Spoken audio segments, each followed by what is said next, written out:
सिंदूरच्या वेळेला आपण तेच केलं. कराचीमध्ये आपल्या शिप्स तिकडे आपण उभ्या केलेल्या होत्या की हा जो आता आपण AIचा कन्सेप्ट मांडला की समजा आपण इकडे अटॅक केलं तर त्यांची नेव्ही आपल्यावरती अटॅक करून काही रिटॅलिएट करू शकेल का, किंवा एअरफोर्सने आपण करतोय तर त्यावेळेला खालच्या बाजूला त्यांचे मिलिटंट्स ते क्रॉस करू शकतील का, म्हणजे आर्मीलाही त्यावेळेला अलर्ट असायला पाहिजे.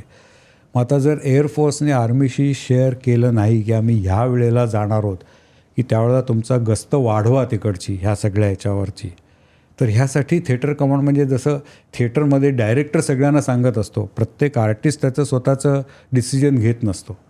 लेखकाने लिहिलेलं एक असतं पण त्याला ज्या पद्धतीने परफॉर्म करून दाखवायचा असतो, तो जो इम्पॅक्ट प्रेक्षकांसमोर आणायचा असतो, तर एक्झॅक्टली थिएटर कमांडमध्ये तसंच असतं की ह्या तिघांमधला कोणतरी एक जण इन्चार्ज होतो त्या तात्पुरत्या त्या क्षणासाठी किंवा त्या ऑपरेशनसाठी. आणि मग आता आपण वेस्टर्न कमांड केला आहे, वेस्टर्न थिएटर किंवा नॉर्दर्न थिएटर केलं आहे, सदर्न ह्याच्यासाठी आपण नेव्हल थिएटर कमांड म्हणतात. बरोबर, की तिथे ह्या तिन्ही फोर्सेस एकत्र येतील आणि तिन्ही फोर्सेस एकत्र तेवढं थांबवत नाही त्याच्यामध्ये. थिएटर कमांडमध्ये तुम्हाला इस्रोची मदत लागते.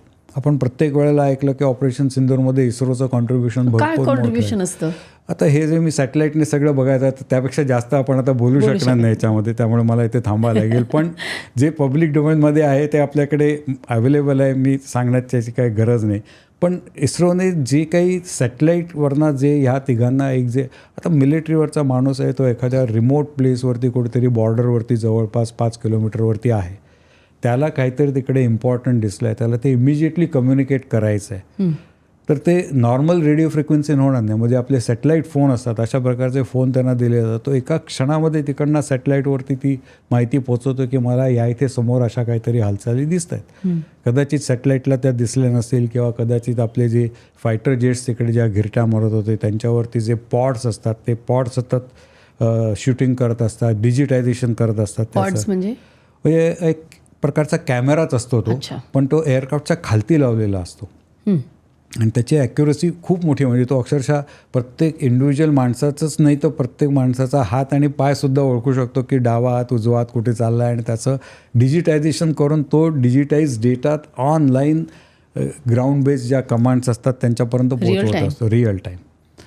तर हे सगळं जे कोऑर्डिनेशन आहे याच्यामध्ये सॅटेलाईटचा, आणि जशी म्हटलं तसं की आता आपण हे करतोय प्रयत्न तेव्हा त्यांच्या मुवमेंट्स कुठे आहेत, म्हणजे जर त्यांचं एखादं फ्लीट चाललं असेल आर्मीचं किंवा एअरक्राफ्ट कॅरियर जर त्यांचं शिप कराची बंदरातनं कुठे जात असेल, सबमरीन्स जात असतील तर सबमरीन्स पाण्याखालती असल्यामुळे त्या दिसत नाहीत, पण त्याला इनडायरेक्टली आपण ते बघू शकतो की एअरमधनं पण बघू शकतो. एअरमधनं बघताना त्याला कसं असतं की ठराविक हाईटपर्यंत, म्हणजे खूप जास्त डीप गेली तर त्या वेव्ज वरती येत नाहीत, आणि त्यावेळेला आपल्याला एक तो पाथ, जसं बोट गेल्यानंतर मागे आपल्याला त्याचा तो पाथ दिसत असतो, किंवा बऱ्याच वेळेला आपण बघतो की एअरक्राफ्ट आपली अगदी सिव्हिलियन एअरक्राफ्टसुद्धा जातात त्यावेळेला काही ते धुराचा पट्टा राहिलेला असतो, जे कंडेन्सेशन झालेलं असतं त्याचं, तर तसा तो पाथ आपण डिटेक्ट करू शकतो. इव्हन सबमरीन्स आपण एकदा डीप गेलं की ते तिथपर्यंत येत नाही वरती, पण अशा पद्धतीने ह्या स्पेसचं त्याच्यामध्ये इंटिग्रेशन करता येऊ शकतं आपल्याला, आणि केलं जातं आहे आता. तर ह्या थिएटर कमांडमध्ये ह्या तिन्ही फोर्सेस, स्पेस आणि प्लस आपली जी अंतर्गत सुरक्षा यंत्रणा आहे त्यांचंसुद्धा केलं जातं की आपण हे केल्यानंतर आपल्याला इंटरनल याच्यावरनं काही ॲजिटेशन होऊ शकणार आहे का, की आपण समजा आपल्याकडनं चुकून शाळेवरती आता हे झालं तर कदाचित त्यांची जी लिडरशिप होती त्याच्या अगेन्स्ट तर ॲजिटेशन चालूच होतं इराणमध्ये, पण आज त्यांचा जो सगळा बदलाव जो झालेला आहे की अमेरिका निर्दृढपणे आमच्यावरती हल्ला करत आहे, आमच्या फक्त मिलिटरी किंवा न्यूक्लिअर याच्यावरती करत नाही, आमच्या बाकीच्या सिव्हिलियन्सनाही मारत आहे, आणि हा जो प्रोपोगंडा जो करायचा आहे तर त्यासाठी जी यंत्रणा लागते ती त्या थिएटर कमांडमध्ये येते की प्रोपोगंडा कसा करा आणि करू नका, ह्या दोन्ही गोष्टी ते तिकडे ऑनलाईन दिल्या जातात. त्यामुळे थिएटर हे फार मोठी संकल्पना आहे, आणि ह्याच्या पुढे सगळी वॉर्स आपल्याला अशीच बघायला, सगळी वॉर्स आता अशीच इंटिग्रेट करून करणार. म्हणजे बरोबर असं म्हणतात की आजकालची जी फायटर जेट्स आहेत they are like flying computers, completely connected असतात, तर त्याच्यामध्ये आता प्रगत पुढचं काय आहे? फायटर जेट्स मला वाटतं आणखीन काही वर्षामध्ये बंदच होतील. हां, म्हणजे आता जे 5th जनरेशन 6th जनरेशन की तरीसुद्धा आतमध्ये आपल्याला पायलट आहे त्याच्यामध्ये. आजकाल आता ही ड्रोन, UAV, अनआर्म्ड व्हेकल्स वगैरे अशा ज्या टेक्नॉलॉजीज आहेत मला वाटतं त्याच्यावरती जास्त आपल्याला भर दिला जाईल.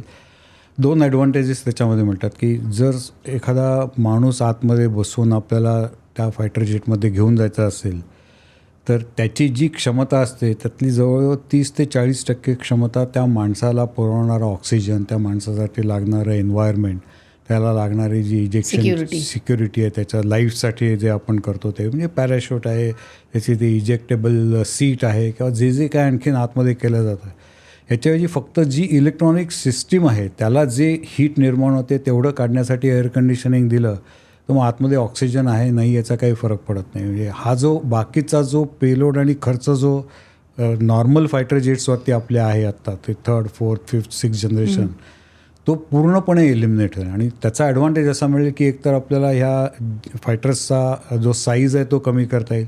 जेवढा साईज कमी झाला की त्याची रडार डिटेक्टेबिलिटी कमी होऊन जाते.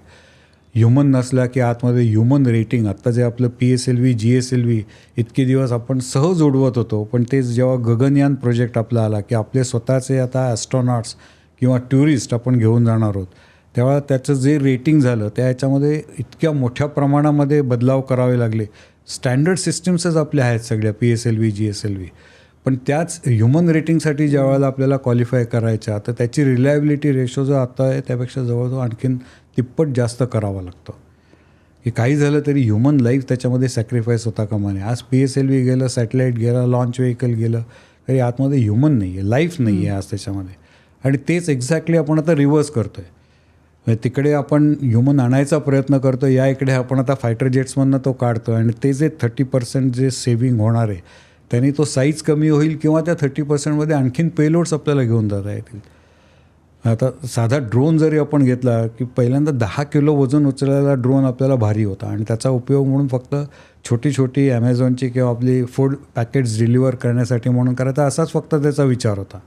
किंवा एखादा कॅमेरा घेऊन जायचा की एखादी मोठी मीटिंग चालली आहे, पब्लिक गॅदरिंग आहे आणि त्यावेळेला सर्वेलन्स हवा आहे, तेवढ्या लांबना 100 किलोमीटरवरनं सॅटेलाईट आणि तो तिकडे बरोबर आपल्या डोक्यावरतीच ठेवायचं. 5 म्हणजे एवढे सॅटेलाईट लावायचे, त्याच्याऐवजी ड्रोन पाठवा आणि पोलीस खालती बघत असतात कुठे सगळं व्यवस्थित चाललं आहे. नाही इतके पोलीस लावले तरीसुद्धा ज्या पद्धतीने ड्रोन करतो, साधं क्रिकेटच्या मॅचमध्ये आजकाल आपला तो वरचा कॅमेरा आहे त्याने आपल्याला किती चांगल्या पद्धतीने तीच मॅच तिकडचा माहोल वेगळा असतो पण टी व्हीवरती बघायचं जे डिटेल्स आहेत ते तिकडे आपल्याला प्रत्यक्ष बघायला मिळत नाहीत.